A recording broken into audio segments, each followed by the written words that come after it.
Hello friends, इस video में मैं आप लोगों से बात करूंगा कि मेरे क्या पर्सनल रीजंस थे, मैंने क्यों एसबीआई छोड़ा और एफसीआई ज्वाइन किया।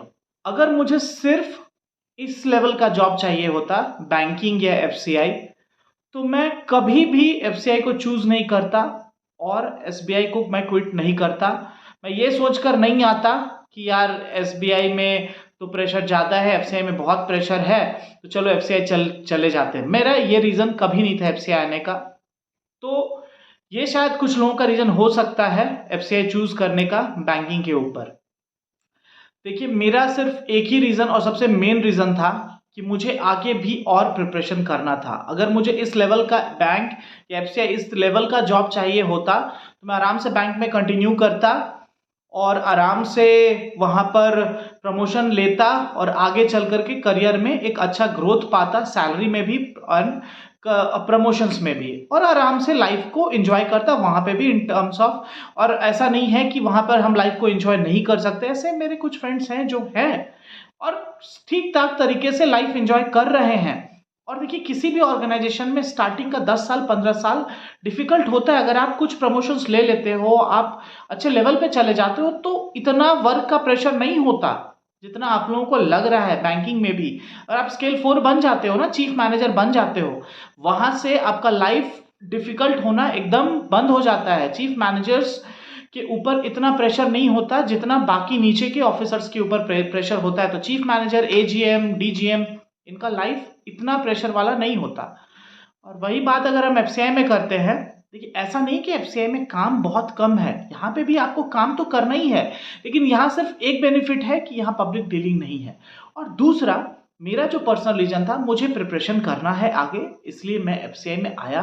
क्योंकि देखिए, जब 8 घंटे 9 घंटे का काम करके आप घर जाते हो और पब्लिक डीलिंग करके आप घर जाते हो ना, तो आप बहुत स्ट्रेस में रहते हो और उस स्ट्रेस की वजह से आप पढ़ाई नहीं कर सकते। कुछ लोग कर पाते हैं, मैं नहीं कर पा रहा था, मुझे बहुत डिफिकल्ट हो रहा था।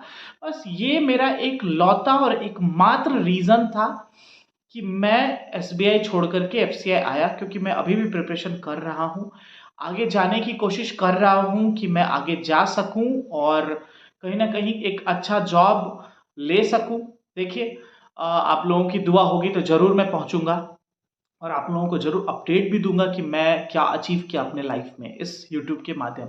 लेकिन मेरा जेन्युइन रीज़न, एकलौता रीज़न यही था।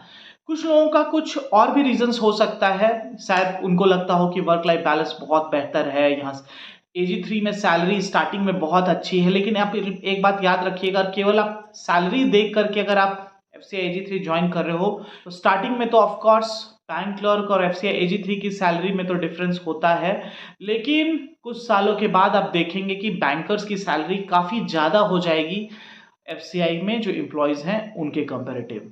तो आप देखिए, सोच समझ कर डिसीजन लीजिए। आप एक जेन्युइन रीजन, एक अपना रीज़न सोचिए कि आपको क्यों एफसीआई ज्वाइन करना है। क्योंकि कुछ लोगों के पास बैंकिंग जॉब्स है पहले से या इंश्योरेंस सेक्टर में है। तो आप लोग सब अच्छे से सोच लीजिए, सब डिसाइड कर लीजिए कि आपको लाइफ में क्या चाहिए, उसके बाद आइए। ये मत सोचिए कि सिर्फ पैसा ज़्यादा है इसलिए आप आना चाहते हैं। तो अगर अभी आप सिर्फ पैसे देख करके आएंगे, तो मैं आप लोगों को बता देता हूँ कि बैंक में फ्यूचर में बहुत अच्छी सैलरी होगी।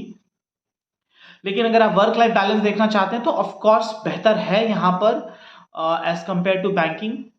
और ऑफ कोर्स पब्लिक डीलिंग नहीं है, पब्लिक डीलिंग नहीं होता है तो ऑफ कोर्स काम कम ही होता है। तो देखिए, यही मेरा रीज़न था, पर्सनल रीजंस था मुझे एसबीआई छोड़ना और एफसीआई में आना, क्योंकि मुझे प्रिपरेशन करना था और यहाँ पे मैं कर भी पा रहा हूँ। हो सकता है कि आगे अचीव कर सकूँ। और आप लोग भी अपने अपने रीजंस देखिए, आपको क्यों आना है। अगर आप पहले से बैंक में जॉब कर रहे हैं या आपके हाथ में अगर बैंकिंग जॉब है, तो आप डिसाइड कर लीजिए आपको क्यों आना है एफसीआई में। ठीक है फ्रेंड्स, इस वीडियो में सिर्फ इतना ही। बहुत जल्द हम अगले वीडियो में मिलेंगे। Bye, have a nice day. जय हिंद दोस्तों।